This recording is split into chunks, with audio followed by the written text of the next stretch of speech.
Bien, bueno, pues nada, gracias por haberme invitado, estas cosas que se dicen siempre. Y bueno, voy a intentar pues desarrollar un tema que hace referencia al concepto de persona. En realidad esto es una charla que se origina cuando yo me veo en la necesidad de explicarles a mis alumnos de Derecho Civil qué es una persona, porque desde un punto de vista jurídico eso es un concepto que tiene mucho que ver con el derecho. Entonces me doy cuenta de que hoy día la gente tiene una confusión absoluta sobre el concepto de persona. Y es más, yo creo que si la gente supiera lo que piensan los partidos políticos sobre el concepto de persona, primero votaría, mejor dicho, primero pensaría y luego votaría, porque no es lo mismo, ¿eh? Es decir, todos los partidos políticos no piensan lo mismo hoy día sobre el concepto de persona desde que se rompió la unidad de criterio que se tenía, por ejemplo, en la Edad Media o hasta el siglo XVI seguro, y si me apuráis mucho, casi hasta el siglo XVIII.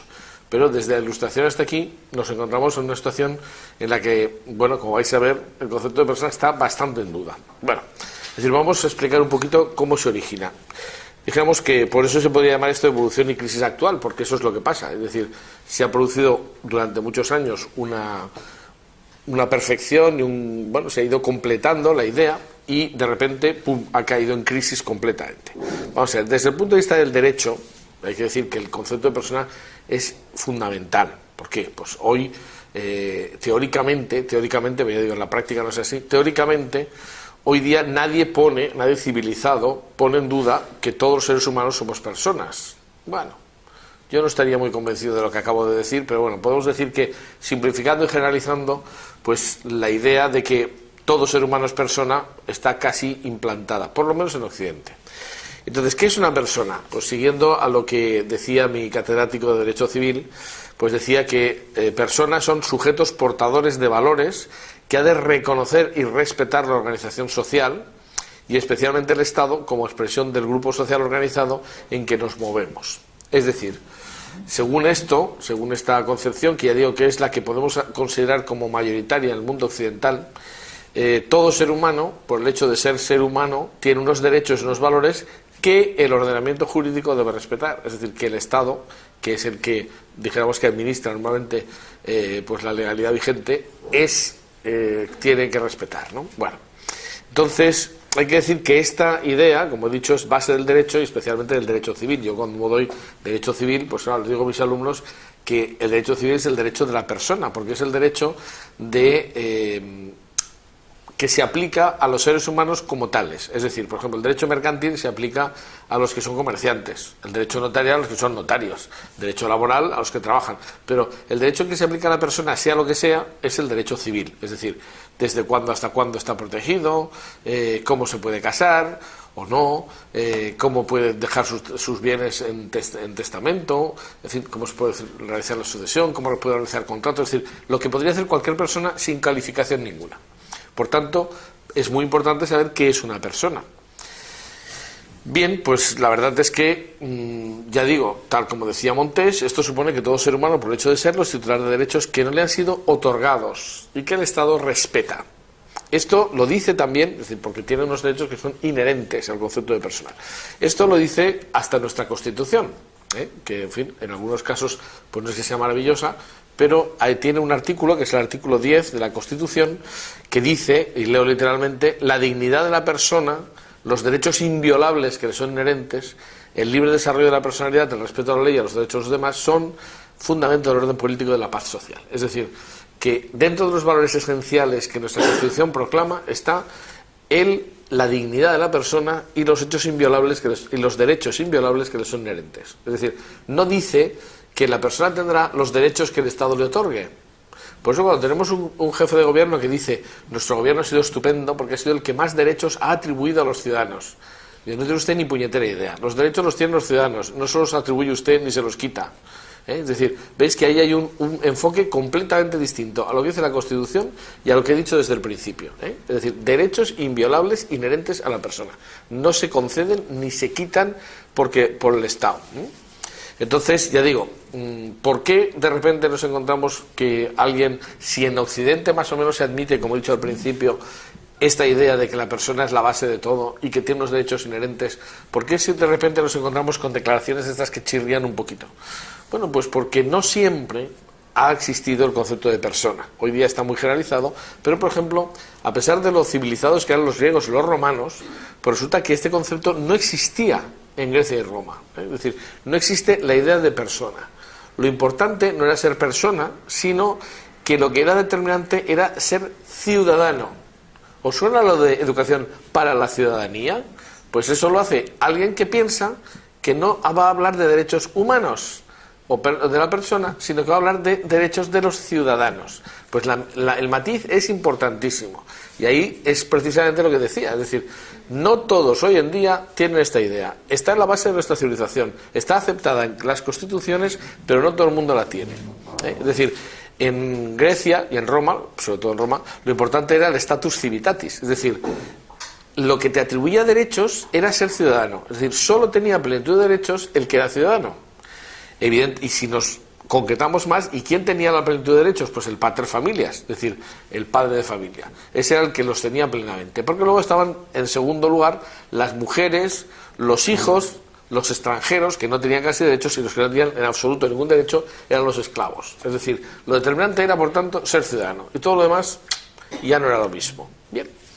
Sin embargo, la cosa cambia, básicamente, a partir del cristianismo, como vamos a ver. Porque lo que podemos decir cuando nosotros nos planteamos, bueno, ¿y Occidente qué es? Es decir, ¿qué es lo que puede hacer que nosotros seamos distintos de otras civilizaciones, ¿no? Pues yo lo descubrí hace bastantes años en una visita al Parlamento Europeo, en la que visitamos al presidente del Parlamento Europeo con un grupo de periodistas, y entonces pues José María Gil Robles, que era en aquel momento el presidente del Parlamento Europeo, nos dijo, cuando alguien le preguntó, oiga, ¿cree usted que aquí se sentará alguna vez algún ciudadano de Turquía? Entonces él dijo, hombre, le preguntó el periodista, alguien con chilaba. Y dijo, bueno, si alguien quiere de Ceuta y Melilla ponerse la chilaba, puede estar aquí perfectamente. Y entonces dijeron, no, referimos más bien a Turquía. Y entonces dijo, hombre, yo tengo mis dudas de que Turquía pueda entrar en la Unión Europea porque le faltan 3 de los pilares del pensamiento europeo. Y a mí eso me llama mucho la atención, pero luego me he dado cuenta de que los grandes pensadores dicen esto desde hace mucho tiempo. Y es que efectivamente hay 3 pilares del pensamiento occidental. Lo que hace que Occidente sea Occidente son 3 cosas. En primer lugar, la filosofía griega. La filosofía griega nos marca desde hace siglos. Los griegos eran capaces de distinguir la creación de los dioses. No tenían una filosofía como tienen, por ejemplo, los orientales, simbólica. Es decir, eran capaces de distinguir las cosas y de analizar las cosas racionalmente y objetivamente sin mezclar a Dios en el asunto, o a los dioses en el asunto. Y, efectivamente, esa racionalidad está en la base de la civilización occidental.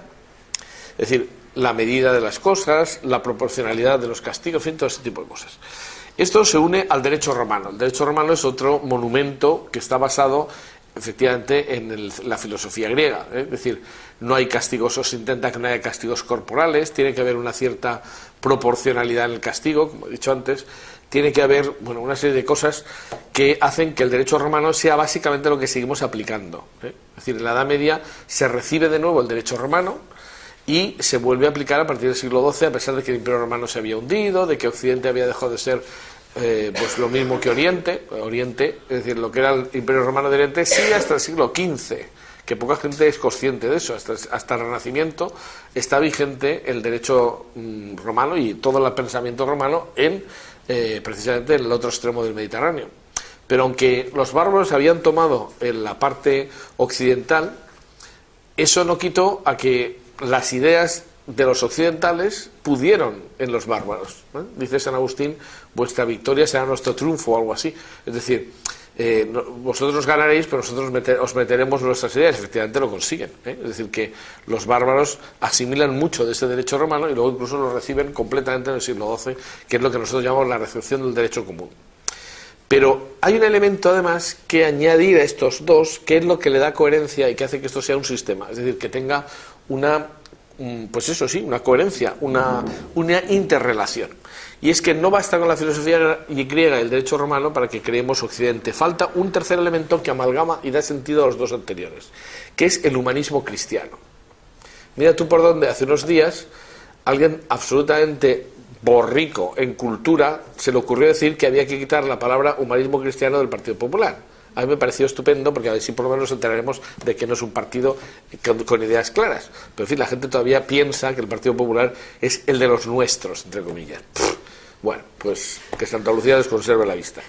Bien, entonces, ¿pero qué es el humanismo cristiano? Pues el humanismo cristiano no es ir a misa, es decir, o que la gente vaya o menos o más a prácticas religiosas. El humanismo cristiano es el fondo más importante cultural que el cristianismo ha dejado en la civilización occidental, que es el concepto de ser humano, el concepto de persona, que, como digo, no tenían los griegos ni los romanos. Porque para los griegos había seres que eran cosas, como los esclavos, y para los romanos, con lo civilizados que eran, también. Entonces, ¿qué es lo que hace el derecho, qué es lo que hace, ese humanismo cristiano? Pues nada menos que crear la idea de persona.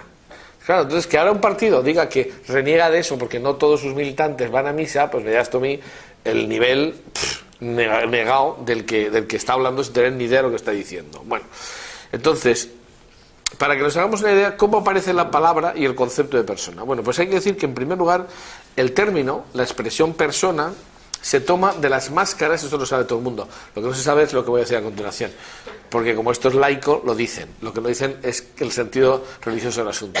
El término se toma de la máscara que usaban los actores en el teatro griego y que les individualizaba. Es decir, personan es una cosa que suena a través de, ¿no? Pues es la máscara que usaban, que tenía como una especie de bocina, y entonces los actores llevaban unas mascarillas, unas máscaras que permitían saber quién era el prototipo, es decir, este es el bueno, el malo, la chica, el no sé qué, es decir, eran prototipos de personajes, y estos personajes pues tenían unas máscaras que les hacían que su voz se notara más. Es decir, pero en definitiva, esas máscaras pues les daban una personalidad, es decir, eran un personaje. Bueno, ese es cómo se toma la palabra. Pero el concepto de persona es un desarrollo cristiano completamente, porque el concepto se crea en la filosofía cristiana precisamente para referirse a las personas de la Santísima Trinidad y sus relaciones. Nada menos. Es decir, mira tú, si resulta que la palabra persona no tiene nada que ver con el cristianismo, pues lo tiene totalmente. Es decir, lo que se pretende es decir, bueno, vamos a ver, en Dios hay tres personas, por tanto, tres titulares de derechos y obligaciones, es decir, personas que se pueden relacionar, eso es lo que se quiere decir. Porque una persona, ¿qué es? Pues eso, alguien que tiene derechos y por tanto puede asumir obligaciones. Luego, claro, lógicamente, por analogía, se aplica al ser humano, porque el ser humano también es titular de relaciones sociales y de relaciones jurídicas y por tanto es titular de derechos y obligaciones. Es decir que, por tanto, eso es una creación clarísimamente católica, es decir, hasta el punto de que si no hubiera existido la Santísima Trinidad no tendríamos ni la palabra ni el concepto de persona. Pero esto es una verdadera revolución, es decir, considerar que todos los seres humanos son personas acaba con el concepto de ciudadano, es decir, porque ahora ya no es importante ser ciudadano. Precisamente San Pablo dice, ahora ya no hay ni libres ni esclavos, ni ciudadanos ni gentiles, ni tal y cual. O sea, exactamente eso. Es decir, eso es una verdadera revolución. Esta idea, San Pablo dice, ya no hay ni judío ni gentil, ni esclavo ni libre. Eso es más o menos lo que dice. Bueno, pues supone que todas las personas tienen la misma dignidad. Claro, lógicamente, este es un concepto que parte de la ideología cristiana. Y para la ideología cristiana, para la visión cristiana de la persona, pues las personas no lo son por concesión graciosa, sino por el hecho de nacer. ¿Por qué? Pues porque para el cristianismo todo hombre, sea hombre o mujer, todo hombre es imagen de Dios. Entonces, lógicamente, para los cristianos es evidente que no hay distinción, es decir, Dios es padre de todos y todos son hijos. Luego, por tanto, hay igualdad, no hay ninguna diferencia esencial. Luego puede haber diferencias en las funciones que uno acarree o que desarrolle, o incluso pues puede haber diferencias de sexo o de capacidad o lo que sea, pero el concepto de persona, es decir, lo que nosotros en derecho llamamos la capacidad jurídica, es igual para todos, aunque la capacidad de obrar no sea la misma. Entonces, para el cristianismo tenemos que todo ser humano es imagen de Dios y además todo ser humano ha sido redimido por Cristo, y esto afecta a todos. Es más, para el cristianismo es esencial, por ejemplo, la vida desde el primer momento hasta el último momento. ¿Por qué? Pues porque está en el Evangelio. Es decir, desde que en la visitación San Juan salta en el vientre de su madre y no ha nacido todavía, hasta que en el último minuto de su vida el buen ladrón se salve, pues hombre, está claro que para el cristianismo todos los momentos son fundamentales. Es decir, una persona que no es cristiana también se puede salvar. Y dicen los cristianos, sí, eso le pasa al buen ladrón. Jesús es el único canonizado de la historia. Un señor que no había seguido a Cristo y en el último minuto, ¡pamba! Es el único canonizado de la historia por Jesucristo, claro. Es decir, que ese es, el buen ladrón está ahí directamente. Es decir, que para el cristianismo, por esos motivos, pues es importantísimo la defensa del no nacido, la defensa del que está muriéndose, tal, es decir, es esencial a su idea. Pero ya digo, esa idea está basada en lo que acabo de decir. Bien, entonces, además, desde un punto de vista ideológico o jurídico, si se quiere, el concepto de persona tiene un cierto equilibrio. ¿Por qué? Porque para el cristiano, Dios no solamente es un ser que está por ahí volando y que no se preocupa de los seres humanos, sino que Dios es un ser que es un ser moral, es decir, que crea leyes, no solamente las leyes de la naturaleza, sino que también crea leyes morales, es decir, se ocupa del hombre, de establecer lo que está bien y lo que está mal. Y eso quiere decir que, por tanto, según esta visión, Dios no solamente es creador, sino que también es legislador. Y supone que, por eso mismo, hemos dicho, el hombre, porque es imagen de Dios y redimido por Cristo, tiene derechos que le vienen de Dios, pero tiene también, esos derechos tienen que estar respetados por el prójimo. Y simultáneamente tiene obligaciones, es decir, también tiene deberes. Y tiene deberes con Dios y con el prójimo. Es decir, es un sistema, como digo, equilibrado. Es decir, la visión cristiana hace que el hombre tenga derechos, pero tiene obligaciones con Dios y tiene obligaciones con el prójimo. Y a su vez, el prójimo tiene que respetar los derechos humanos de todos. O sea que tenemos, por tanto, un sistema que está equilibrado. Este es el sistema que se da, por ejemplo, a pesar de la visión oscurísima y absolutamente desenfocada que se está dando habitualmente de la Edad Media. La verdad es que la Edad Media puso un listón bastante bueno, bastante bien, en este punto que estoy diciendo. Claro, si nosotros nos venden la idea de que la Edad Media pues es un sitio donde hay unos señores que están oprimiendo a los otros y que los otros están oprimidos y que hasta que no se liberan tal... No, perdón, eso pasa en la Revolución Industrial, en la Edad Media ni hablar. Es decir, las relaciones que había entre los señores y los vasallos eran unas relaciones que estaban también equilibradas. ¿Por qué? Porque el señor feudal emparentaba con el trabajador que tenía con el siervo. Es decir, el señor feudal juraba, igual que el siervo juraba, defenderse mutuamente, y uno iría a la guerra por el otro, pero el otro le garantizaba un trabajo, le garantizaba un modo de vida, le garantizaba, es decir, claro, luego cuando llega el liberalismo se dice que eso es una esclavitud porque el hombre no puede cambiar de régimen, o sea, no se puede ir a otro sitio, no puede cambiar de puesto de trabajo, dijéramos entre comillas, porque se ve desde un punto de vista completamente distinto. Pero sin embargo, en la Edad Media hay un juramento, y el juramento es un juramento sagrado que indica prácticamente pues los lazos de una familia. Es decir, pensar que para el pensamiento cristiano, por ejemplo, un padrino de bautismo es como si fuera familiar, e incluso durante mucho tiempo se consideró que no se podía casar un apadrinado con un padrino, por ejemplo, ni de bautismo ni de confirmación, porque se consideraba que ese juramento los hacía prácticamente familia. Pues el sistema feudal es un sistema piramidal en el que se establecen pues una serie de jerarquías, pero es doble, es decir, hay derechos y hay obligaciones. Hasta el punto está súper demostrado, por ejemplo, que el famoso derecho de pernada nunca existió, como no existieron los cinturones de castidad y un montón de cosas que se inventaron en el siglo XIX. Es decir, nosotros estamos viendo la Edad Media contada desde el siglo XIX, que es cuando la Ilustración y compañía pretende reescribir la historia dando un sentido totalmente negativo a lo que había sido la base de la civilización, que era la religión. Entonces, en definitiva, ya digo que en la Edad Media hay diferencias sociales. Unos son esclavos no hay. Unos son siervos y otros son señores. Pero todos tienen un rol social y todos tienen igual dignidad, aunque no tengan la misma posición social.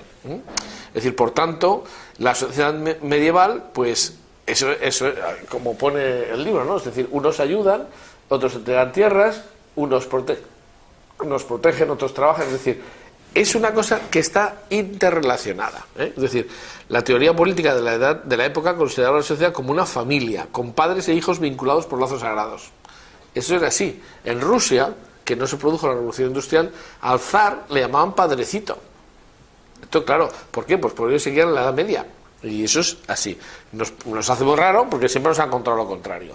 Sin embargo, fijaos que eso ocurre cuando a partir de la Ilustración se pierde el concepto de Dios.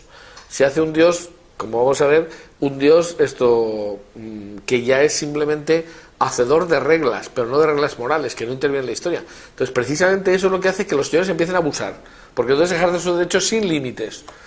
Entonces, claro, entonces oprimen. Es decir, los reyes medievales no son los reyes, no son Luis XIV. Es decir, cuando los reyes realmente empiezan a abusar con impuestos, empiezan a despilfarrar el dinero y tal, eso realmente es al final. Es decir, cuando se produce esa crisis religiosa, que era lo que está dando un sentido totalmente distinto al vasallaje. Bueno, por tanto, dijéramos que en la sociedad medieval se consideraba como un grupo de familias. Me está dando muchísimas ganas de contar una anécdota, pero es que me hace, en fin, no sé si viene a cuento, pero la verdad es que me hizo mucha gracia, pero me hizo reflexionar. Yo desde hace unos años pertenezco a la Orden del Santo Sepulcro, entonces, por méritos propios, según parece, y entonces yo nunca me había codeado con la nobleza. Entonces, hasta el año 2000 algo, solo pertenecían a la Orden del Santo Sepulcro títulos nobiliarios. Entonces hay un señor que es de Barcelona, que es un marqués, que un día me contaba y yo pensé, fíjate qué cosa más curiosa, porque claramente me chocó muchísimo. De repente dijo, sí, es que los de mi casa son gente muy buena. Dice, la verdad es que nos quieren mucho. El otro día me decía uno, ay, señor marqués, usted es como si fuera de la familia. Dice, es normal. Dice, llevan en casa 300 años. Entonces, claro, eso es una cosa que dices, cielos, ¿no? Es decir, que, bueno, pero eso es la Edad Media. Es decir, llevan en casa 300 años. El uno decía que era como si fuera de otra familia y el otro decía, llevan en casa. No están trabajando para mí, no son siervos míos. Están en casa 300 años. Es decir, eso, porque claro, como la sociedad medieval era muy cristiana, es decir, claro, la fraternidad estaba por encima de todo y el concepto de persona da igual, era igual para todos, el señor marqués y el señor siervo. Es decir, todos son personas que se respetan. Cuando ocurre eso, cuando dejan, como vamos a ver enseguida, se pierde el equilibrio. Pero antes de pasar a otra cosa hay que decir que efectivamente la sociedad medieval era como un organismo vivo en el que había dos poderes que estaban equilibrados también. Con lo cual la cosa era bastante racional. O sea, por una parte estaba el Papa, que representaba la potestad espiritual, y el emperador, que representaba la potestad temporal. Entonces, la misión de los dos era la dirección de los pueblos cristianos, y en eso estaban en común. Auxiliar a los hombres, cada uno en su propio orden, a conseguir su último fin. Es decir, cuando se dice, por ejemplo, es que claro, la Iglesia en la Edad Media tenía mucho poder. Bueno, eso es confundir el poder con la autoridad. Es decir, la Iglesia en la Edad Media tenía mucha autoridad. El poder lo tenía el emperador. Lo que pasa es que la autoridad de la Iglesia era tan fuerte que podía anular el poder del emperador, y precisamente gracias a eso los emperadores, los reyes no abusan, porque hay un equilibrio, porque el señor rey piensa que el día que se muera lo van a juzgar. Y eso es más que un juicio de residencia, es decir, que te mueres ahí y de repente pues te juzgan. Claro, si el rey es creyente, pues sabe que tiene unos límites, que no puede hacer cualquier cosa. Si el señor feudal es creyente, sabe que tiene unos límites. Entonces, ¿la Iglesia qué hace? Claro que la Iglesia tiene un poder, pero le viene de la autoridad que tiene. Es decir, no es un poder ejecutivo, sino un poder moral. Y ese poder moral es tan fuerte que cuando llega un emperador y es excomulgado por el Papa, cosa que se dio, tuvo que ir el señor emperador, esa escena famosa, ¿no? Es decir, vestido de saco y verdad, y con ceniza y tal, a la puerta del rey, a la puerta del Papa, pedirle perdón y tal. ¿Qué había hecho el Papa? Había hecho una cosa muy gorda, que era, en la excomunión suponía invalidar los juramentos. Por tanto, le había desligado de todos sus súbditos. Entonces se había quedado en la calle. Porque claro, el Papa dice, ese juramento sagrado que tienes con tus siervos no sirve para nada. Te acabo de fundir el feudalismo. Entonces, claro, el emperador se había quedado sin nadie, porque no tenía ni siervos, ni vasallos, ni nada. Ni señores feudales que estuvieran enfeudados con él. Menuda broma, ¿eh? Entonces, claro, la Iglesia tiene mucho poder, sí, y evita el abuso del poder político. Menos mal que tuvo mucho poder, ¿no? Bueno. Aparte de que, por otro lado, por eso digo, yo reivindico la Edad Media, ¿no? Es decir, por otro lado, las leyendas negras no son objetivas, en absoluto. Por ejemplo, a esto tiene mucha gracia, ¿no? O sea, ahora te cuentan, no, es que los monasterios, ¿usted por qué se cree que nosotros tenemos las obras de los clásicos griegos y romanos? Pues porque hubo gente que se pasó toda su vida en un monasterio copiándolas. porque no hubieran llegado. Es decir, porque el papel se destruye y la materia orgánica se deshace.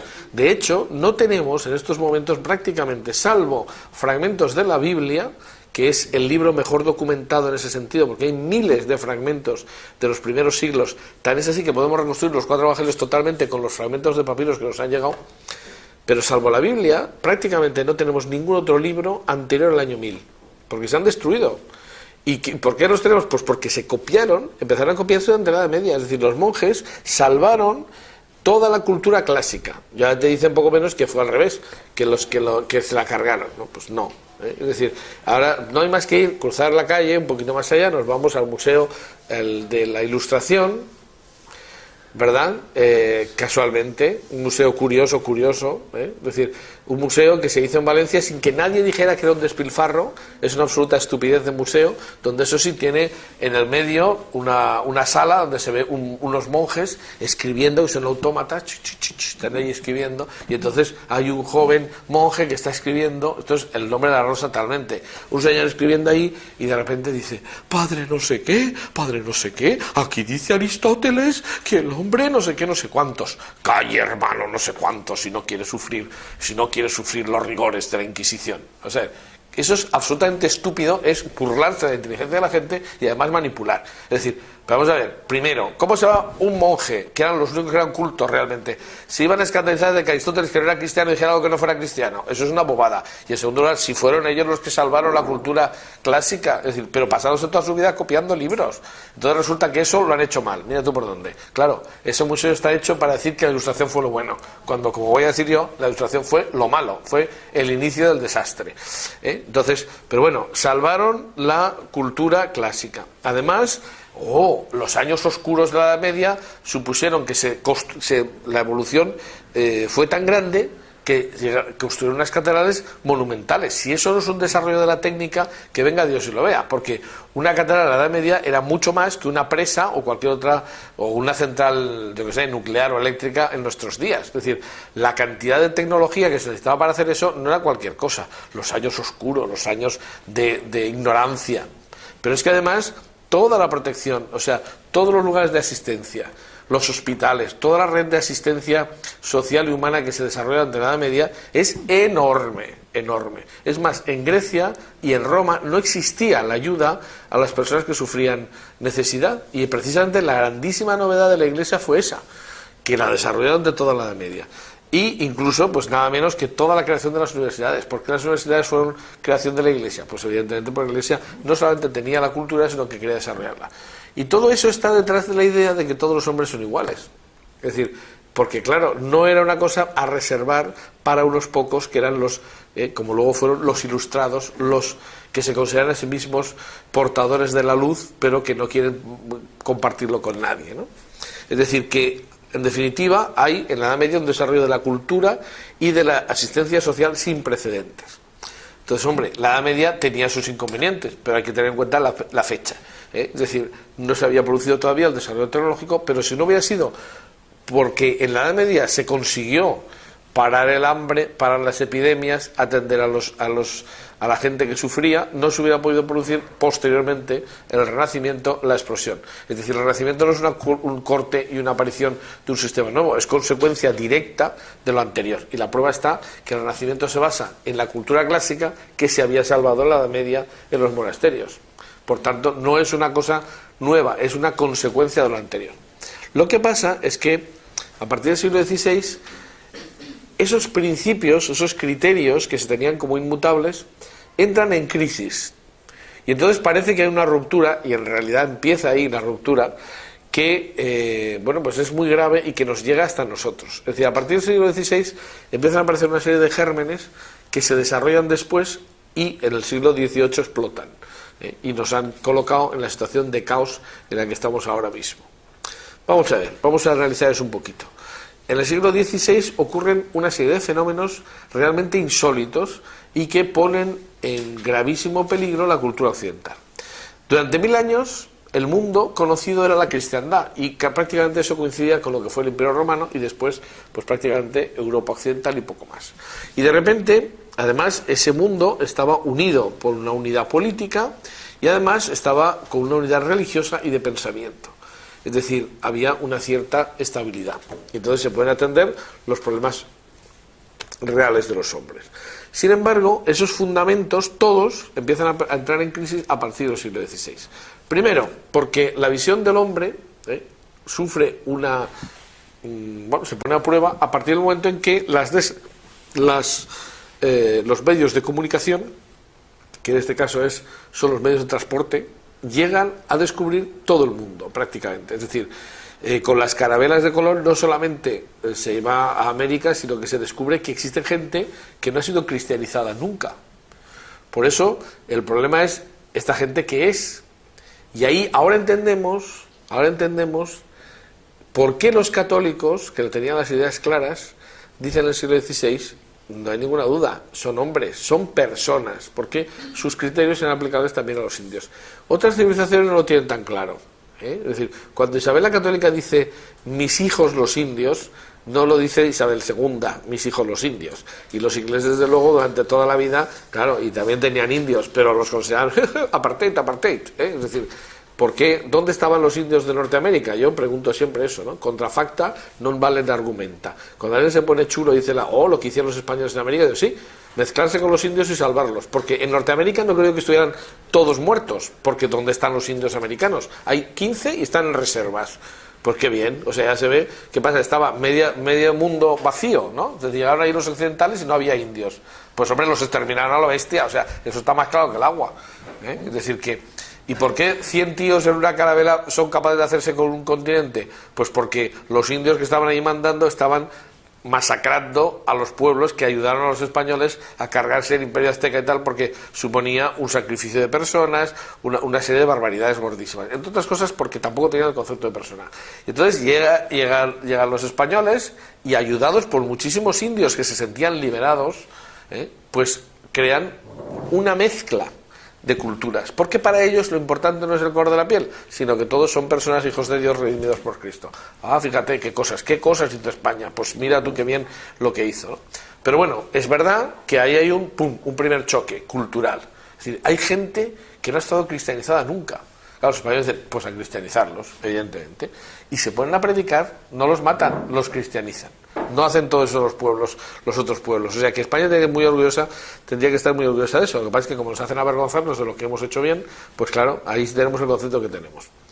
Por otra parte, el Islam que surge en el siglo VII está más o menos controlado, bueno, están las cruzadas y tal y cual. De repente, claro, es que cuando cae Constantinopla, a finales del siglo XV, pues realmente el Islam llega hasta Berlín, como nos descuidemos, de a media Europa es tomada por el Islam. O sea, todavía queda el trocito de lo que era antiguamente Yugoslavia, ¿verdad? Bosnia y Herzegovina, que son los musulmanes que llegaron con esas invasiones, que llegaron prácticamente enfrente del Vaticano, como si dijéramos, ¿no? Es decir, en el Adriático, al otro lado de la costa. O sea, podrían haber llegado a Europa a esto. Bueno, pues eso también fue una crisis gorda. Pero esos eran elementos externos. El problema más gordo, como dijo el Papa en Ratisbona, y todo el mundo cogió el discurso rábano por las hojas, y lo que sacaron los periodistas fue una bobada, pero lo que decía el Papa, yo que me he leído el discurso de Ratisbona, era magnífico. Lo que dice el Papa Benedicto XVI en Ratisbona es que el principio del relativismo, el principio de la duda de los valores esenciales y de la situación en que estamos, empieza con Lutero. Y los luteranos ahí mismo se callaron como muertos, porque efectivamente hasta ese momento uno de los pilares fundamentales, que era la Iglesia, había mantenido una serie de criterios comunes. Es decir, se trataba de decir, vamos a ver, nuestro pensamiento como pensamiento cristiano religioso es ajustarse lo más posible a lo que dijo Cristo, y por tanto hay que seguir lo que dicen los padres de la Iglesia, que son los que han oído directamente a Cristo y lo han predicado. Y de repente llega Lutero y dice, no, hay que interpretar lo que a mí me suscite la lectura de la Biblia. ¿Y eso dónde está escrito? En la Biblia no se dice que sea la Biblia el único elemento para salvarse, ni mucho menos. De hecho, lo que citan los protestantes como argumento para decir que solo la Escritura vale, es un texto en el que dice, toda Escritura y todo no sé qué, y todo no sé cuándo, cita varias cosas más, sirven para salvarse. Por tanto, no solo la Escritura. O sea, no te pueden decir dónde dice la Escritura que solo la Escritura es válida. Pero es que además, ¿qué es la Escritura? Lo que la tradición de la Iglesia ha determinado que es la Escritura. Porque los cuatro evangelios canónicos pues son aceptados por la tradición. Es decir, si no, ¿qué me dice usted que los evangelios apócrifos no tenían que tomarse en serio? Pues lo dice la tradición de la Iglesia.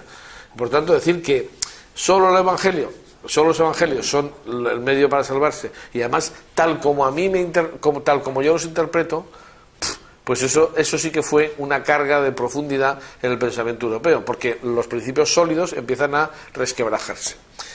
No digo nada cuando después de Lutero llega Calvino y dice, ¿y por qué tengo yo que seguir tu interpretación? Yo sigo la mía. Y luego llega Zwinglio y dice, estos dos son un par de retrógrados, lo que hay que hacer es cambiar. Entonces ya cambian absolutamente todo. Entonces no importa nada lo que ha dicho Jesucristo, lo que ha dicho en 1000 años la Iglesia. Nada, eso no importa. Lo que importa es lo que a mí me parece que tengo que interpretar. Pues eso es negar uno de los pensamientos de la ciencia que existía hasta ese momento. Porque la ciencia... ¿Qué se entendía en el mundo cristiano que era la ciencia? Pues muy fácil, lo que yo puedo descubrir por mí mismo, que es la filosofía, y lo que puedo descubrir porque Dios me lo revela, que es la teología. ¿Por qué se estudiaba filosofía y teología en todas las carreras? Pues porque era la base del conocimiento, es decir, lo que yo puedo conocer y lo que Dios me ha revelado de Él, que yo no puedo conocer si no me lo revela. Y es de una lógica aplastante, es decir, yo puedo llegar al Dios externo, pero el Dios interno no podré llegar si Dios no se manifiesta. Entonces la teología precisamente hacía eso. Es decir, yo puedo conocer a un amigo por fuera, pero si él no me dice lo que él piensa y sus sentimientos hacia otras personas, yo no lo puedo saber. Pues es exactamente lo mismo que hace Dios. Es decir, si no admites la revelación, te quedas un Dios externo, un Dios que es simplemente, pues eso, el gran arquitecto del universo, un matemático.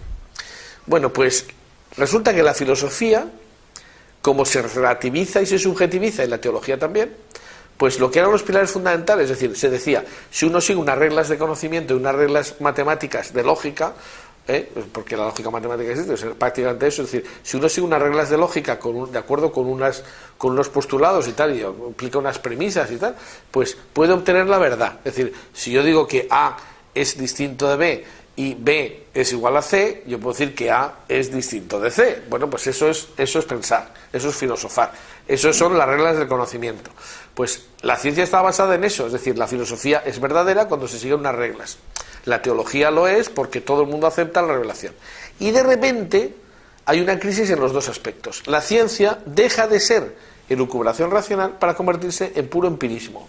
Es decir, empieza a partir del siglo XVI la idea de que solo es objetivo lo que se puede repetir por cualquier persona. Claro, ¿qué había pasado? La filosofía, libre albedrío; la teología, libre albedrío.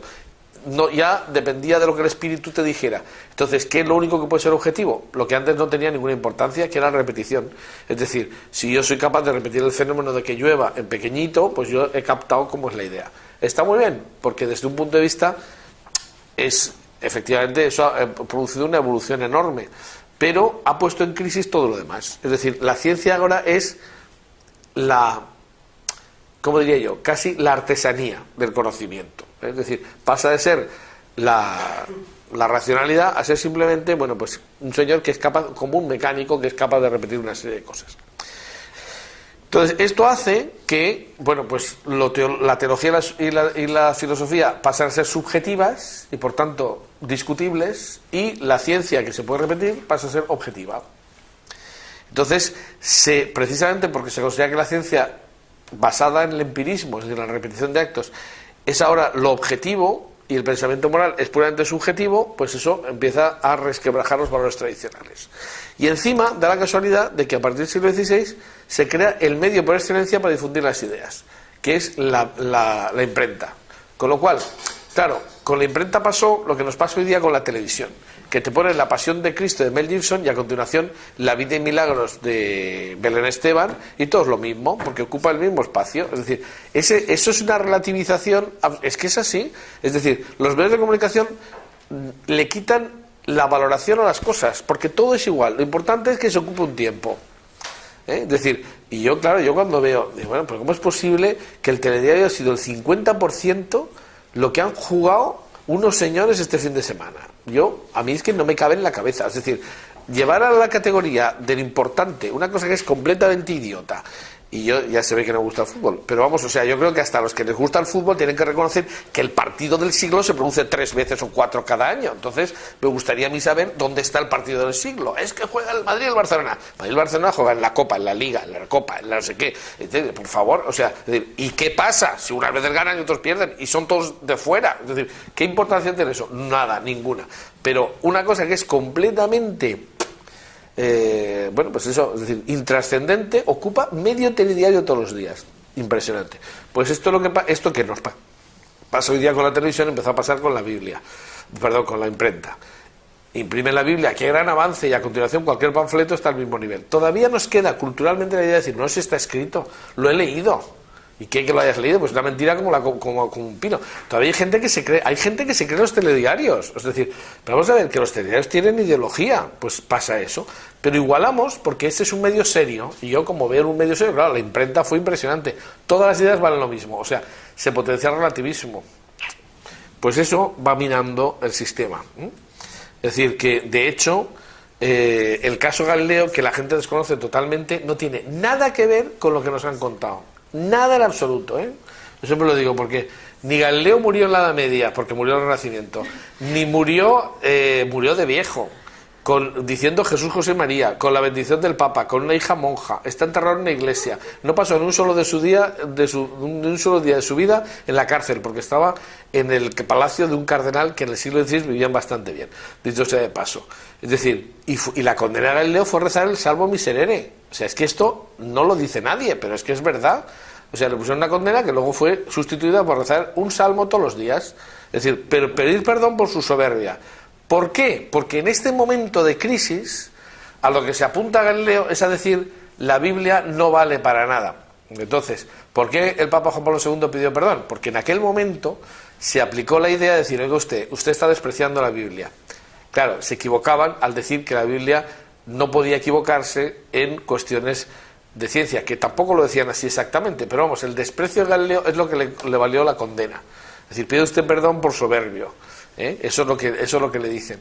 Pero, pues eso, es decir, lo que decía, una prueba es que lo que decía Galileo ya lo decía Copérnico, y Copérnico era un canónigo de una catedral de Polonia, y era astrónomo, y su idea de que la Tierra giraba alrededor del Sol se la dedicó al Papa, que era también astrónomo de la época, y el Papa le pareció muy bien como hipótesis. Lo que pasa es que Galileo decía, no, es que no se puede hacer caso a la Biblia porque además yo demuestro que la Tierra se mueve. Y los argumentos que daba eran, por ejemplo, las mareas. Y los que denunciaron a Galileo fueron profesores de una universidad que era de Pisa, que no era de la Iglesia, una de las pocas, de laicos, y le decían, usted no demuestra lo que dice. Y efectivamente, porque cuando le decían que las mareas era cosa de la luna, que es verdad, Galileo decía que eso eran supersticiones. Es decir, que el caso Galileo no tiene nada que ver con lo que nos han contado, pero es verdad que durante esta época hay crisis, ¿no? Es decir, hay choques. ¿Por qué? Porque se está supervalorando la ciencia empírica y se está quitando el valor a la ciencia que había sido la base de todo. Bueno, todavía durante esta época se sigue proclamando que la persona es el titular de los derechos, pero empiezan a cambiar. Empiezan a decir que lo importante, lo que hace que el hombre sea titular de derechos no es su relación con Dios, creación y redención, sino que lo importante ahora es su racionalidad. Y empiezan a decir que el hombre es el animal racional y que es valorable porque es racional. Por eso, claro, el gran problema de los científicos es el día que nos demuestren que un mono también es racional, y entonces le hemos fastidiado, porque, claro, ¿qué están haciendo? Están diciendo, como los delfines son capaces de tener un lenguaje y tal y cual, pues ahora el concepto de racionalidad que nosotros teníamos se nos va a hacer puñetas, y entonces resulta que hay que dar derechos a los animales. Todo eso viene de esto, Es decir, de la crisis de qué es lo que hace que un ser humano tenga derechos. Es decir, su trascendencia, dice un cristiano, porque ese señor está hecho para vivir eternamente, cosa que no un animal. Y un animal puede ser bastante racional, y a veces es más racional que algunas personas, indudablemente.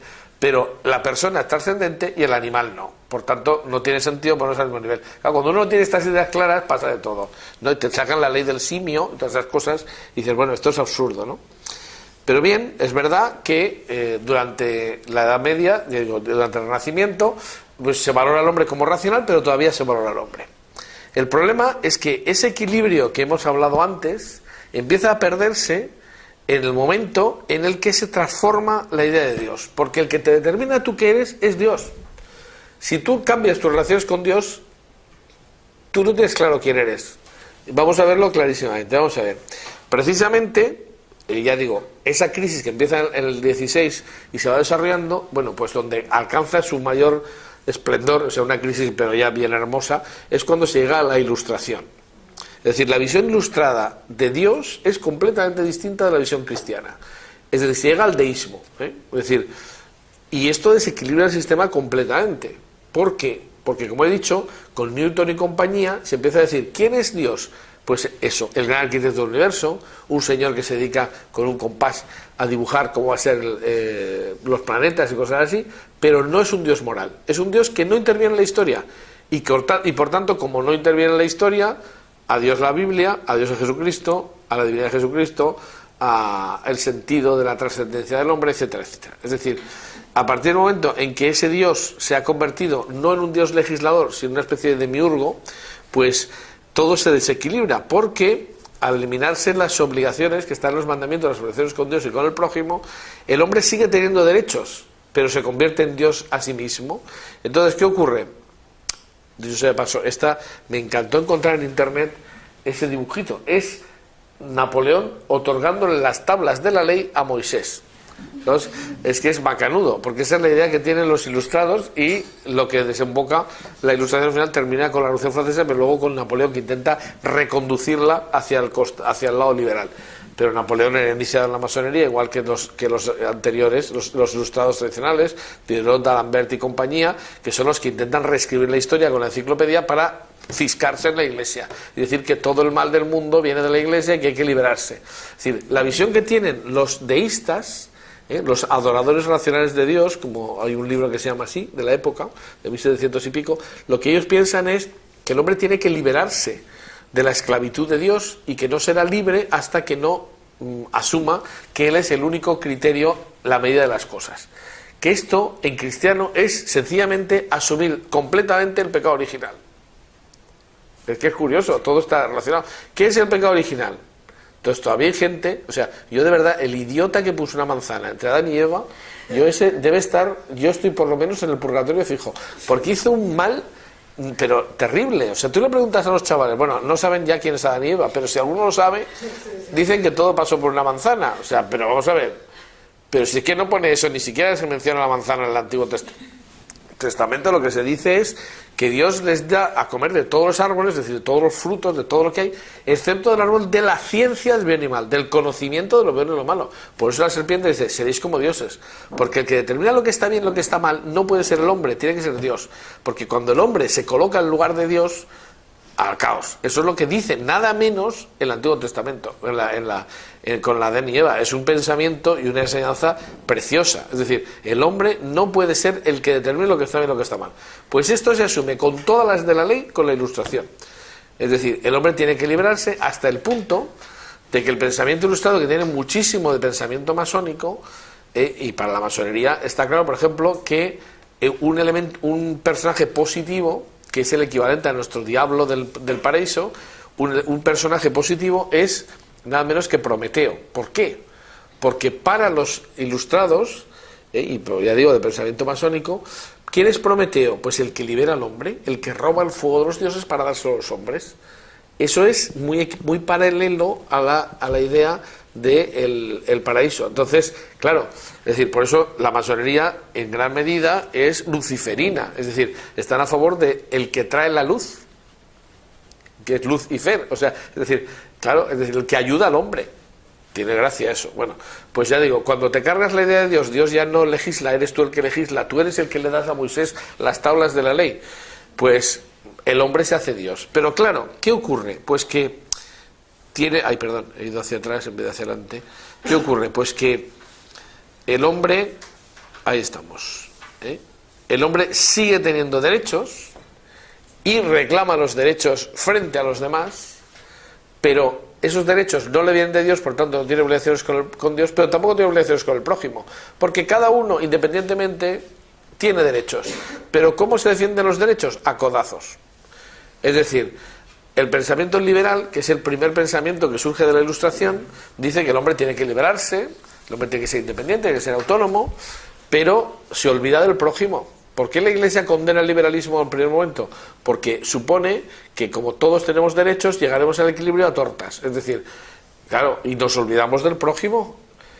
Es decir, esa sociedad en la que ya no nos importa un carajo el siervo porque es mano de obra barata de las fábricas, nos da igual. Es decir, pues, ¿qué ocurre? Pues que el liberalismo empieza a masacrar al prójimo. Si yo tengo derecho, el prójimo para mí es mano de obra, es decir, es un elemento de mi economía. No es una persona con la que yo he jurado vivir y defenderla a cambio de sus servicios. No. Entonces, ¿qué ocurre? Pues que, claro, se desequilibra la balanza. Es decir, el hombre tiene derechos individuales. ¿Por qué no hay declaraciones de las obligaciones del hombre? ¿Sabes qué cosa más curiosa? El liberalismo, Declaración Universal de los Derechos del Hombre y del Ciudadano, vale. ¿Y las obligaciones? Ni una. No, es que el punto de equilibrio es que todos luchamos y ya llegamos al equilibrio. Eso en la teoría, en la práctica ni hablar. Es decir, entonces, ¿y cómo podemos llegar a un acuerdo si esto es la guerra? Porque claro, si todos tenemos derechos, nos lo tenemos que hacer valer, pues se llega a un contrato social. Es decir, claro, los derechos son los que nosotros pactamos en la Constitución, porque si no, no sabemos cuáles son los derechos de los prójimos. Entonces, no los determina Dios, los pactamos nosotros. Claro, ahí hay una contradicción evidente, porque por una parte, lo que era absoluto se relativiza y por otra parte se absolutiza lo relativo. Es decir, el pacto, la Constitución, se hace como algo absoluto. Y entonces, claro, esa es la democracia liberal, que es un avance frente a la selva, claro. Es decir, que simplemente cada uno se imponga tortas, pues evidentemente el llegar a un pacto social es un avance, pero es necesario porque nos hemos cargado la base de la sociedad, porque ahora no es el amor, es la fuerza. Entonces, eso es lo que ocurre. Claro, ¿qué pasa ahí? Pues que la visión liberal de la persona, que se lleva a cabo, ya digo, a partir de la Ilustración, con principios e ideas ilustrados, y que se lleva a la práctica en el siglo XIX, supone que todos los derechos individuales son poderes que se defienden frente a todos, pero lo que ocurre es que cuando sueltas a los perros, pues al final no comen todos son perros, pero el que es más fuerte come y esclaviza al que es más pequeño. Eso es la naturaleza, es decir, la ley de la selva.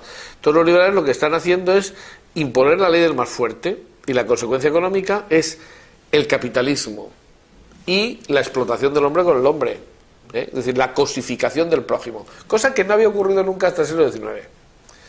Es decir, hasta que no se pierde la idea de Dios legislador, no se pierde la idea del hombre, es decir, el hombre persona. Se empieza a perder porque ahora es un objeto. Es decir, se ha vuelto al paganismo en cierta medida. Claro, la cosa es muy grave, ¿no? Es decir, por cierto, voy a explicar lo de raíz calvinista. Porque claro, es que como a mí me hace mucha gracia cuando la gente dice, es que es un escándalo que los cristianos estamos divididos. Y vale, ¿y usted está de acuerdo, por ejemplo, con que los ricos se van al cielo y los pobres se van al infierno? No, pues eso lo dicen los calvinistas. ¿Y qué quiere? ¿Que le digamos que nos damos un abrazo y ya tenemos razón, no? O decimos solo los medio pensionistas se van al cielo y tal. O sea, vamos a ver, es que no puede ser, es que habrá que tener un diálogo en la verdad, no en las tonterías que dicen. Porque, ¿qué dice el calvinismo? Pues, fijaos, es muy sencillo y muy fácil de entender. Llega Lutero y dice, libre interpretación. Claro, Lutero tenía un problema personal, y es que sus obras, tenía un problema muy personal. Entonces, sus obras le llevaban a condenarse. Él había tenido un padre que era un bestia, es decir, no le pasaba una. Entonces, claro, ahora hay que tener mucho cuidado cuando les dices a los niños que Dios es nuestro padre, porque tienen cada padre por ahí, que es como para que digan que Dios es un padre, porque claro, pues a Lutero le pasaba eso, tenía un padre que era un animal. Entonces, él pensaba, si Dios no me pasa una, porque es padre, es que yo me voy a condenar. Era un problema muy gordo, que puede tener mucha gente. Es decir, yo no puedo dejar de pecar. Entonces, pues, es que tengo un problema. Entonces, ¿qué hago? Entonces, para él fue una liberación encontrar y sacar de contexto una frase que decía, el justo vive en la fe. Pues claro, justo es santo en el contexto del Antiguo Testamento y del Nuevo, en gran medida. El justo vive en la fe. Entonces dijo, fe tengo, porque estoy aterrado, por tanto, tengo fe, luego eso me salva. Y entonces él se liberó muchísimo. O sea, eso para él fue una liberación psicológica estupenda. Entonces dijo, pues peca fuerte y cree fuerte y ya te salvas. Muy bien. Entonces ya no tengo ningún problema. Bien. Pero llega Calvino y dice, un momento, ¿de dónde viene la fe? ¿Tú por qué tienes fe? Y entonces dice una cosa que los católicos repetimos sin tener ni idea de que eso es una barbaridad, porque si se dice así es una herejía. No, es que la fe es un don sobrenatural. Bien, y San Agustín dice que entra por el oído, es decir, que es como lo de casamiento y mortaja del cielo baja si se trabaja. Es decir, claro, es decir, que aquí no, la fe me va a llegar porque va a llegar un ángel, ¡pum!, me da la fe. No, sí, claro, pero tú tendrás que hacer algo, ¿no?, para ganártela. Claro, si tú te niegas a leer, te niegas a oír y tal, pues es muy difícil que tengas fe. O sea, a no ser que tengas una visión sobrenatural, ¡pum!, y aparezca un ángel y te diga, ya ten fe. Bueno, pues hay que hacer algo, ¿no?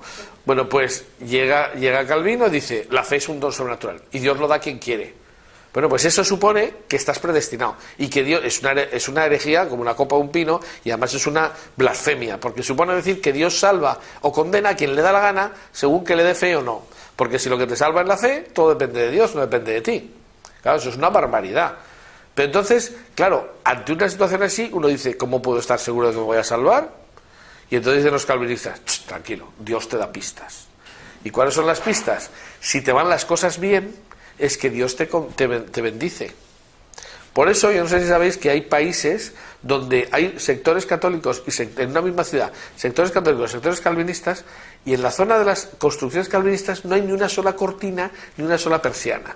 Dicen, no, es que como hay poca luz, sí, una porra. Lo que pasa es que ellos quieren que desde fuera se vea la riqueza, porque eso es decir, Dios me bendice. Eso es así. Entonces, claro, el capitalismo es perfecto para el calvinismo. Es decir, yo puedo masacrar al prójimo, que no pasa nada. Si me enriquezco, es que Dios me está bendiciendo. Claro, eso es una barbaridad. Claro, ellos dicen, es más, se reafirman, porque dicen, ¿ves? Los países católicos son pobres y nosotros, ¿ves?, somos ricos. Luego nosotros estamos en la verdad y ellos están en la mentira. Claro, lo que pasa es que nosotros decimos, oye, es que la vida no es simplemente ser el más rico del cementerio, porque eso no sirve para nada. Entonces, el pensamiento calvinista es fiebre de sábado noche, todo lo que te da la gana, que luego resulta que si te van las cosas bien, Dios te ha bendecido. Pues eso tiene mucho que ver con el liberalismo y con el capitalismo. Claro, ¿dónde se desarrolla allí? Claro, es decir, en Amberes está toda la zona norte, calvinistas radicales y capitalistas radicales. O sea, el hombre es una cosa, claro, es un desastre. No, pues vamos a hacer ecumenismo con estos. Pues como no hagamos ecumenismo viendo a ver quién tiene razón en la Biblia, si es simplemente aplicar las cosas prácticas, no es cuestión de que se den un abrazo el Papa y el líder correspondiente, sino de que vean qué es lo que Dios quiere según lo que ha dicho en la Escritura. Porque vamos, bien. Entonces, consecuencia, el capitalismo realmente abusó todo lo que pudo en el siglo XIX, las condiciones de trabajo fueron un desastre, hasta el punto de que surgió un movimiento doble, con dos cabezas, que es la visión socialista de la persona, que es la que surge en el siglo XX. Es decir, se aplica la ley del péndulo y pasamos al sentido contrario. Si el hombre es un lobo para el hombre, si el hombre abusa del hombre, si el hombre esclaviza al hombre, si vale todo con tal de forrarte, pues ¿qué ocurre? Pues que hay gente que dice eso es inadmisible. Es decir, el ser humano individual, como titular de derechos, que es lo que pensaban los liberales, abusa. Entonces, ¿qué es lo que tenemos que hacer? Pues en lugar de decir, faltan las obligaciones del hombre, que nos las hemos comido por el camino, en lugar de restituir al hombre a su obligación moral, lo que se dice es, no, mira, es más fácil coger y decir que el hombre individual no tiene ningún derecho. Consecuencia, los liberales se cargan las obligaciones del hombre y los socialistas los derechos del hombre. O sea, macanudo, nos hemos quedado en el aire. Entonces, ¿qué dicen los socialistas? Pues, claro, es decir, no, nada de derechos humanos. Es decir, esto lo dicen ahora, pero en principio del siglo XX ni hablar. Nada de derechos humanos, ni derechos individuales, nada. Es decir, los derechos tienen que estar en una colectividad. Es decir, hay un grupo social que es el que tiene que tomar el poder para administrar justamente esos derechos. Y entonces, para gran sorpresa de algunos de mis alumnos que se quedan estupefactos cuando les digo lo que voy a decir a continuación, la visión socialista tiene dos vertientes, según el grupo en el que le atribuyan los derechos. Es decir, si no es el hombre individual el que tiene los derechos, sino un grupo, ¿qué grupo? Y entonces ahí, por una parte, tenemos una visión socialista, que es el socialismo de clase, que es el que está todo el mundo pensando, que es el que dice, solo la clase obrera cuando tome el poder y asuma el gobierno del Estado, será la que justamente distribuya los bienes. Es decir, el reparto. pero repartiendo yo, claramente, porque si no, ya veríamos lo que pasa, ¿no? Es decir, eso es la cosa, ¿no? Pero hay otra visión que es exactamente igual desde el punto de vista filosófico, que no es la clase obrera, es la raza, o la clase, o la raza aria, o el grupo social que a mí me da la gana. En el fondo los dos dicen lo mismo, porque legitiman que es el Estado el que atribuye derechos. Pum, pum, Zapatero. Zapatero lo dijo. Este es el Estado, nuestro gobierno es el que más derechos ha distribuido entre los ciudadanos. Es una visión totalmente socialista clásica, trasnochada del siglo pasado. Es decir, nada menos que nosotros somos los que a ti, siervo que no sé qué, no sé cuántos, te atribuimos los derechos. Pero si no eres de nuestra clase y ellos determinan quién es su clase, porque claro, un señor con no sé cuántos 1.000 millones de pesetas o pues yo qué sé, 2 millones de euros puede ser ministro socialista y estupendo, ¿eh? Ahora, un señor trabajador que sea de clase media, eso es un burgués asqueroso y ese no es trabajador. ¿Vale? O sea, la distribución entre una cosa y otra la hacen ellos. Por eso digo, reparto, pero lo repartimos nosotros, que nosotros somos los socialistas, somos los verdaderamente trabajadores. Los demás no. Entonces, ¿por qué cuando esto está tan vigente, que las famosas manifestaciones que se hicieron por la libertad de enseñanza, por la familia, por no sé cuántos, en Madrid la descalificación era, había señoras con abrigos de visón, que no tienen derecho a la vida, porque claro, no son de la clase elegida. Esto lo ha dicho Hitler diciendo, no eran todo arios los que fueron. Exactamente lo mismo, es el mismo pensamiento. Hitler y Stalin pensaban lo mismo. Claro, los alumnos dicen, ¿me dice usted que Hitler era socialista? Perdón, ¿cómo se llamaba el partido? Nacional Socialista. ¿Por qué decimos nazi? Porque como le llevan la propaganda, los socialistas llevan la propaganda fenomenal, han decidido que no hay que decir la palabra socialista vinculada a Hitler. Y por tanto, nazi, pero nazi significa, ¿eh? Es decir, claro, así nazi, pues ya de extrema derecha. ¿Y qué es la extrema derecha? Yo entiendo lo que es un democristiano, un conservador, un liberal. Pues para ellos todo es extrema derecha, como no sea socialista de clase. Esto no tiene ni pies ni cabeza. Vamos a ver, usted usa la cabeza para algo más que para ponerse el gorro. Es decir, piense y hábleme en ideas. Claro, nadie habla de ideas. Hablan de personas. ¿Quién va a dirigir el partido? Bueno, pero ¿qué ideas tienen unos y otros? Nada, las mismas. Pues entonces me da igual. Es decir, claro, el problema de esto es que si es el Estado el que otorga todos los derechos, hemos vuelto al ciudadano. Claro, la educación para la ciudadanía, es decir, tú eres ciudadano en la medida en que asumes lo que yo te voy a decir en este librito. Y si no, no eres de los nuestros y no tienes derecho a nada. Macanudo. Entonces, el estatismo indica que no todos los hombres son iguales. O sea, hemos vuelto a una situación precristiana. Es decir, igual que el liberalismo tuvo consecuencias indeseadas, el socialismo también, la visión socialista es, el Estado es el que manda, no todos los hombres son iguales, porque los derechos dependen de la ciudadanía. Y la ciudadanía de que seas del grupo elegido. Si eres de los nuestros o no eres de los nuestros. Entonces, si eres de los nuestros, tienes derechos, porque eres de la clase obrera o de la raza aria. Y si no, pues te puedes ir a un campo de concentración o a un campo de concentración que se llaman igual. Es decir, o te vas claro, es decir, los de Hitler y Stalin son lo mismo. Es decir, todos los que no son de los míos, al campo de concentración. Entonces, claro, ahora es una cosa más gorda todavía. El que determina los derechos es el Estado. Luego, el Estado pasa a ser Dios. Claro, es el único legítimo representante del grupo elegido, es decir, y distribuye a quien lo merezca. ¿Por qué se da dinero? Pues es decir, esa ideología de fondo, que parece que no tiene ninguna trascendencia, tiene una trascendencia enorme. ¿Por qué yo doy dinero sin ningún tipo de control a mis amiguetes y no doy un duro a los otros? Porque no son iguales. Estos son los míos, el grupo elegido, los otros son, pues eso, judíos. No tienen derecho a la vida, no tienen derecho a nada. Entonces, claro, esto es muy gordo, porque el estatismo rechaza la democracia realmente. Es decir, cuando un partido dice que todos los que no son ellos en el Parlamento no son legítimos, no tendrían que estar en el Parlamento, eso es una cosa muy gorda. Y justifica la dictadura, porque en el fondo da igual. Es decir, claro, entonces la gente dice, qué curioso, ahora hay dictaduras hereditarias en esto, no sé qué, que le ha dado, que se ha muerto ahora, todos llorando, y luego nos hemos enterado que han hecho una purga de los que no lloraron suficiente. ¿Eso lo sabéis? Pues han hecho una purga de los que no lloraron suficiente la muerte del dictador. Es decir, han visto, estos lloraban poco, purgados. Pues da igual, porque ese no es de los nuestros. O sea, claro, esto es tan gordo, es una verdadera aberración. Bueno, claro, entonces, ¿qué ocurre? Que los derechos de los estados nos llevaron a las guerras más gordas de la historia, la Primera y la Segunda Guerra Mundial. Claro, ahí con ideologías de extensión de territorios o de lo que sea, ¿no? Es decir, claro, se impone la razón de Estado, la guerra de exterminio, porque puedes matar a todos los que no sean de los tuyos, o puedes coger y despreciar a los que no están dentro del grupo de los elegidos, si son judíos, sean lo que sean.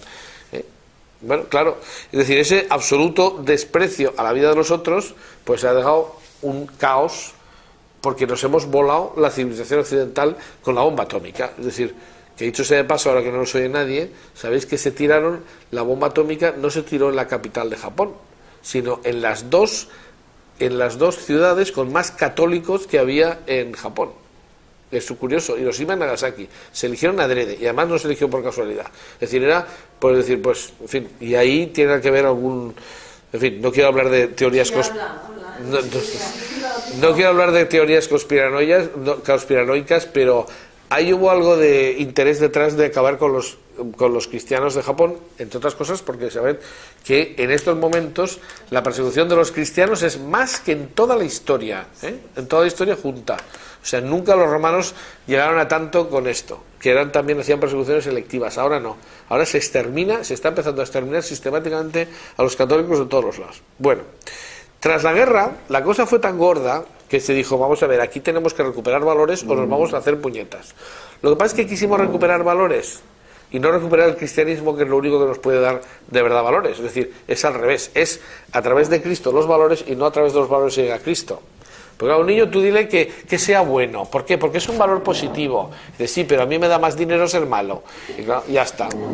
Es que es así, los niños no son imbéciles. O sea, tú dale valores a los niños y verás lo que hacen con los valores. Esto a mí que me reporta nada, hacer puñetas. Claro, si es más divertido. Bueno, se intentó, los partidos democristianos que no existían aparecieron en toda Europa. Aparecieron pues tres señores, Adenauer, Schumann y De Gasperi, dos de los cuales, los dos católicos, están en proceso de beatificación. Es decir, intentaron reconstruir Europa en base a los valores cristianos que eran la base de la civilización occidental. ¿Y qué valor? El humanismo cristiano. Por tanto, hay que ser muy burro para decir que nos sobra el humanismo cristiano, porque no todos son creyentes. Y te sobra el concepto de persona. O sea, tú prefieres tener... O sea, eso no es uno de los valores que inspira tu partido. Hay que ser burro, por favor. O sea, claro, entonces, ¿qué es lo que ocurre? Pues que después de la Segunda Guerra Mundial hemos intentado decir, vamos a poner orden en esto. Entonces, empieza a haber... Todos los países empiezan a establecer constituciones donde se blindan los derechos humanos. Los textos constitucionales se llenan de principios y de declaraciones de derechos humanos, ¿verdad? Donde no había, pues se tiende a blindar, ¿no? Que no se toquen. Pero ¿qué ocurre? Pues que eso ha sido en la teoría, pero en la práctica hemos llevado un montón de años, es decir, por una parte, y ya estoy acabando, pues en el que lo que realmente hemos buscado no ha sido la vuelta a los valores, sino la consecución del estado de bienestar. Es decir, después de la Segunda Guerra Mundial se habla del ocaso de las ideologías. Yo recuerdo que cuando estudiaba en la facultad, pues nos decían, en el siglo XX, a partir de la Segunda Guerra Mundial, se ha producido el ocaso de las ideologías. Las ideologías nos han llevado al caos, a la lucha, y entonces, bueno, ahora nadie que tenga una ideología fuerte se puede admitir. Claro. Pero el problema está en que al único al que se le dice que no puede tener una ideología fuerte es al cristiano. Porque si el cristiano tiene una ideología fuerte y no light, pues claro, es decir, es que digamos que nos hemos vacunado. Hemos dicho, las ideologías nos llevan al caos. Pues nada de ideologías. Bueno, pero es que las ideologías que nos han llevado al caos son las que hay que relativizar, pero las que nos han salvado del caos durante siglos son las que tenemos que apoyar. Pues no, resulta que los únicos que no podemos expresarnos como cristianos somos los cristianos, que somos la solución del asunto, ¿no? Entonces, claro, se dice, es necesaria la defensa de los derechos del hombre, pero... Y evidentemente ya nadie es totalmente liberal ni totalmente socialista, afortunadamente. O sea, los socialistas, salvo alguno que sale de vez en cuando, en fin, que se pone a sacar muertos y cosas así, pues esto son socialdemócratas. Es decir, los socialistas actuales son socialdemócratas y los liberales actuales no son liberales, afortunadamente. Es decir, con lo cual todo el mundo ha tendido a ir al centro. Pero claro, ya digo, a los únicos a los que realmente nos impiden ser lo que somos son a los cristianos, porque se nos identifica políticamente con el pasado, cuando somos, insisto, la solución del tema. Bueno, Entonces ya nadie es totalmente liberal ni totalmente socialista. Y entonces lo que ocurre es que se intenta proteger al hombre con eso, con las constituciones, ¿eh? Pero al producirse el ocaso de las ideologías, entonces se ha puesto, porque además ha habido unos años de gran éxito económico, se ha puesto la mirada en la economía. Y entonces, ¿qué ocurre? Que los valores que hemos predicado son unos, pero los valores que hemos desarrollado son otros. Y entonces, ¿qué ocurre? Que se impone la sociedad del bienestar como el nuevo Dios. Es decir, la nueva ideología es conseguir que todo el mundo esté encantado. Entonces, el desarrollo económico lo que ha demostrado es tener una sorprendente capacidad de disolución del humanismo, que es la base de nuestra civilización.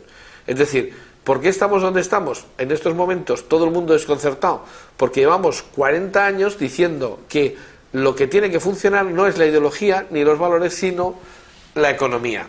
Y entonces, efectivamente, aparece el homo consumista, ¿no? O una cosa así, el niño, que estos son cosas que vi en internet para explicar lo que es el consumismo, ¿no?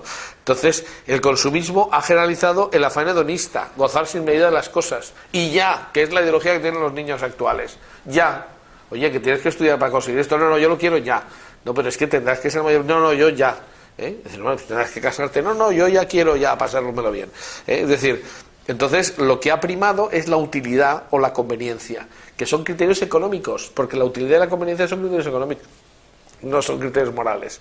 Entonces, claro, ahora mismo el mundo occidental se encuentra ante una encrucijada enorme, que es, no tenemos ideología. La ideología de los últimos 40 o 50 años ha sido la economía, y la economía se ha ido a hacer gárgaras. Y ahora de repente te dicen, no vamos a tener las próximas generaciones el mismo nivel de vida que nuestros padres. Arrea. ¿Y ahora qué? El nihilismo. Es decir, yo creo que estamos en estos momentos en un momento crucial para saber qué va a pasar. Estamos en un momento de crisis gordísima, mucho más gorda, porque ahora no sabemos a qué atenernos. El cristianismo está prohibido. Las ideologías que sustituyeron al cristianismo se han ido a hacer puñetas y nos han llevado a la guerra y a la bueno, pues, ¿qué hacemos? Bueno, pues el problema es que no podemos salir de nada porque el dogma actual es el relativismo. Es decir, la defensa de nuestros valores no se puede hacer porque nuestra civilización lo que es relativa. Nadie puede ser totalmente algo. O sea, se dicen cosas como, este señor es muy católico. Muy católico, ¿se puede ser poco católico o qué? O sea, es decir, o este es, yo qué sé, es decir, expresiones así que te dicen, no es exactamente esa, pero yo he oído alguna que me ha hecho veces mucha gracia, ¿no? Es decir, es un ultracatólico, ¿verdad? Ultracatólico. Entonces, o sea, ¿usted es ultrasocialista o ultraliberal? Bueno, pues a lo mejor eso cabe, pero ultracatólico, pues es católico o no es católico, es decir, y cosas como, no, yo soy católico pero no practico, o sea, tú sabes lo que tienes que hacer pero no lo haces, pues eres tonto del culo, o sea, es decir, vamos, es que eso es lo que dice uno, yo sé lo que tengo que hacer, o sea, yo soy católico, pero no voy a hacerlo, pues vamos, a no ser que se considere ser católico y ir a misa. Entonces, lo que pasa es que no vas a misa, pero vamos, o sea, ser católico y no practicante es estúpido. Es decir, eso es lo más tonto que se puede hacer.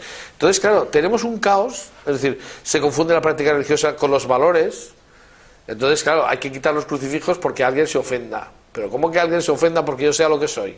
Es decir, la clave del criterio es facilísimo. Es decir, que todo el mundo se pueda manifestar como es y que nadie se meta con el que es distinto, ya está. Eso es la verdadera. Es decir, que los moros o los musulmanes o como se quiera llamar practican el Ramadán, a mí me parece estupendo, fenomenal, si lo que queremos son creyentes, hombre. Es decir, que salgan y se pongan en la calle a rezar me parece estupendo, pero yo también saldré y rezaré en la calle. Entonces, pero rezaré también en la calle de sus países, que me bueno, esa es la segunda parte, que efectivamente que es el principio de reciprocidad, que es bastante justo, pero exactamente, y que no me obligan a mí a ir, bueno, pero vamos a ver, es decir, pero es que hemos llegado al absurdo tan grande de decir, no se puede mostrar un crucifijo por si alguien se ofende, pero se puede cocinar en la tele un crucifijo, como se hizo en la sexta, me parece, o en la 4, dijeron cómo se cocinaba con cerdo, con tocino de cerdo, un crucifijo, dieron la receta para cocinar un crucifijo en esto.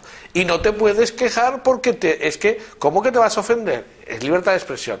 Perdona, libertad de expresión es que yo puedo hacer una manifestación religiosa y que tú no te ofendas mientras yo no me meta contigo. Eso es libertad. Pero que Es decir, no, es que ustedes si salen a la calle con un crucifijo puede alguien ofenderse. Hombre, lo que es ofenderse es que usted me cocine un crucifijo. Es decir, es que eso no puede ser. O sea, yo me meto con Mahoma, libertad de expresión. No, hombre, no. Es decir, bueno, no sé si me he explicado, pues lo he hecho muy mal. Pero yo creo que me habéis entendido perfectamente. Es decir, nadie puede ofenderse porque yo sea diferente. Y nadie me puede atacar porque yo sea diferente. Esa es la libertad de expresión. Y todo lo que sea ataques a otras personas que piensan distinta, eso es no se puede permitir, porque eso sí que es una discriminación y una ofensa. Ya está, es muy fácil. Eso se aplica y se han acabado los problemas en 2 minutos. Y se puede convivir perfectamente. Bueno, pues nada, estamos en situaciones muy gordas, pero sobre todo, y con esto casi acabo, es decir, sobre todo es que el problema es que o volvemos a defender a la persona del utilitarismo o nos vamos a hacer puñetas. Entonces, es imprescindible que se mantenga por parte de los cristianos, y no es un valor cristiano, pero porque ya está en la cultura occidental, pero vamos a tener que ser los cristianos nuevamente los que lo defendamos, ¿no? La defensa de la vida contra la cultura de la muerte y la dignidad de la persona frente a todas las opresiones y servidumbres contemporáneas. Es decir, eso es fundamental para volver. Y si hay que olvidarse de la economía, pues se olvida, pero hay valores que defender. ¿Lo podemos hacer? Pues no lo sé. A mí lo que me pareció más terrible fue el famoso debate sobre la ley del aborto. No sé si os acordaréis que la famosa ministra de Igualdad, a raíz de unas declaraciones suyas en la que afirmaba que el feto era un ser vivo pero no humano, pues se organizó un follón, ¿no?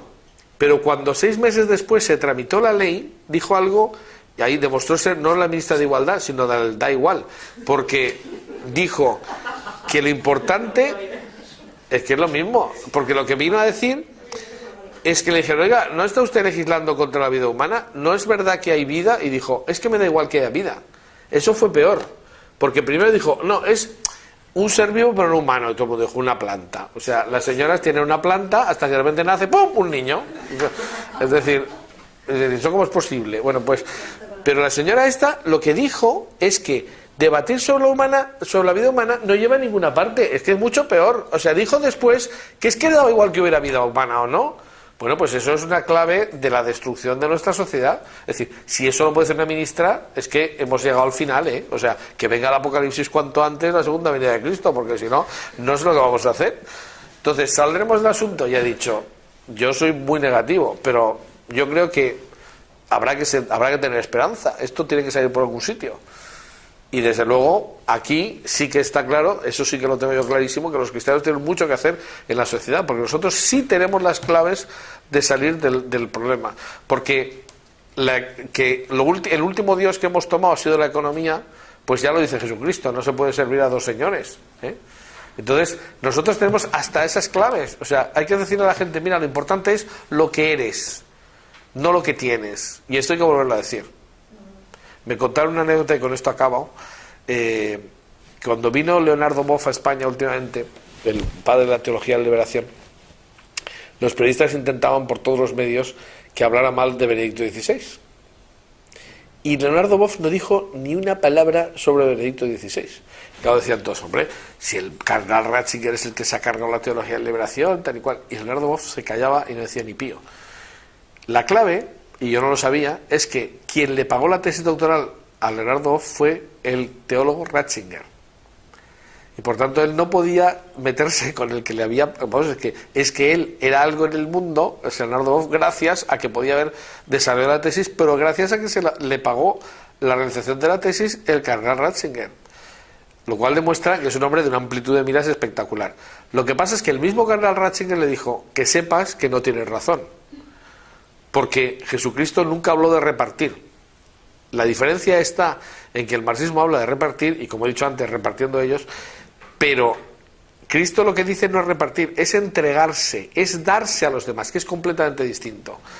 No es entregar lo que tienes, sino lo que eres. Y la diferencia es abismal y distinta completamente. Y yo creo que esa tendría que ser la clave para salir del problema. Pero de momento la cosa está como esta pantalla, negra.